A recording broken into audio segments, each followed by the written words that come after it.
Pragmatisme adalah aliran filsafat sekaligus sikap hidup yang menilai kebenaran dari manfaat dan akibat praktisnya.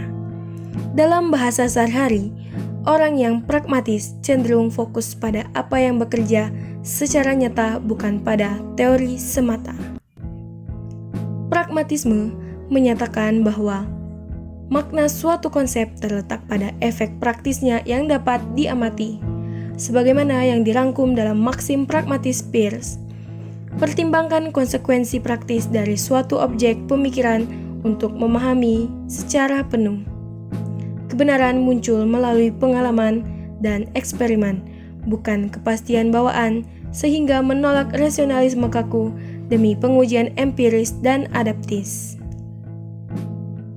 Pendekatan ini terinspirasi dari evolusi Darwin, melihat akal manusia sebagai mekanisme pemecah masalah dalam proses alam. Pragmatisme adalah aliran filsafat yang muncul di Amerika Serikat pada akhir abad ke-19 dan berkembang pesat sepanjang abad ke-20. Fokus utamanya adalah menekankan konsekuensi praktis dan kegunaan dari ide atau keyakinan sebagai kriteria untuk menentukan kebenaran dan makna.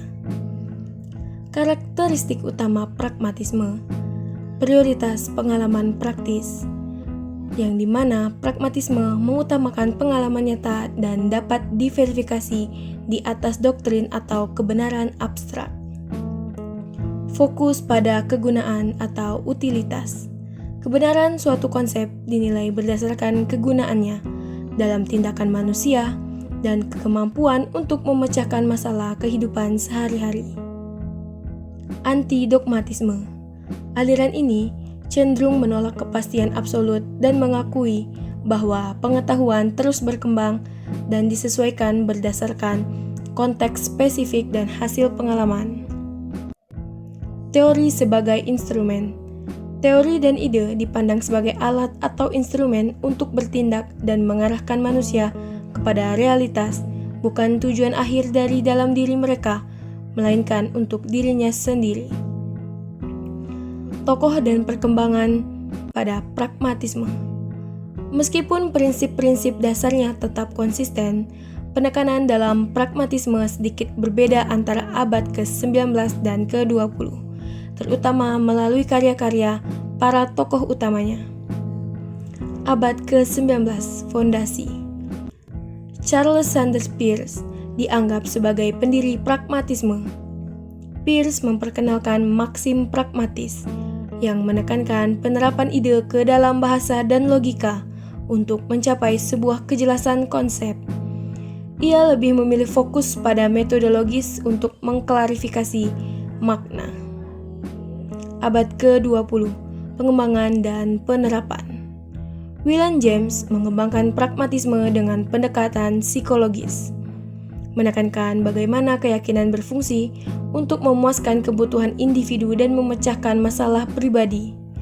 Bagi James, kebenaran adalah apa yang berhasil bagi individu untuk pengalaman mereka. John Dewey, tokoh paling berpengaruh di abad ke-20. Dewey memperluas pragmatisme ke ranah sosial dan pendidikan.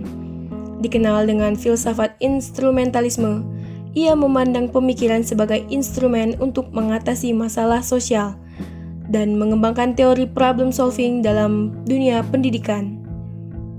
Secara keseluruhan, pragmatisme abad ke-19 meletakkan dasar metodologis, sedangkan pada abad ke-20, melalui James dan Dewey, mengaplikasikan prinsip-prinsip tersebut secara luas ke dalam psikologis, pendidikan, dan masalah sosial. Epistemologi berasal dari bahasa Yunani, yaitu episteme atau pengetahuan, dan logos yang berarti kata, diskusi, atau ilmu. Jika diungkapkan, berarti epistemologi merupakan cabang filsafat yang bersangkutan dengan asal-usul, hakikat, sifat, dan juga jenis. Topik ini merupakan salah satu topik yang paling sering diperdebatkan dan dibahas dalam filsafat. Misalnya tentang apa itu pengetahuan, apa ciri-cirinya, apa jenisnya, dan hubungannya dengan kebenaran dan keyakinan. Kajian epistemologi membahas tentang bagaimana ilmu memproses sebuah pengetahuan, hal-hal apakah yang harus diperhatikan agar mendapatkan pengetahuan yang benar, apa yang disebut kebenaran dan apa kriterianya. Objek telaah epistemologi adalah mempertanyakan bagaimana sesuatu itu datang, bagaimana kita mengetahuinya, bagaimana kita membedakan dengan yang lainnya. Jadi, berkenaan dengan situasi dan kondisi ruang serta waktu mengenai sesuatu hal. Pragmatisme, kebenaran tidak dipandang sebagai sesuatu yang mutlak dan tetap, melainkan sebagai sesuatu yang diuji melalui akibat dan kegunaannya dalam praktik. Suatu ide dianggap benar sejauh ia berhasil memecahkan masalah konkret dan bermanfaat bagi kehidupan manusia. Secara keseluruhan, pragmatisme abad ke-19 dan 20 dapat disimpulkan sebagai gerakan filsafat yang menjadikan tindakan, pengalaman, dan konsekuensi praktis sebagai pusat penilaian kebenaran dan nilai suatu ide. Aliran ini fokus filsafat dari membahas abstrak ke orientasi pemecahan masalah, tetapi menuntut sekaligus kewaspadaan agar kegunaan praktis tidak dijadikan satu-satunya ukuran dalam menilai kebenaran dan juga kebaikan.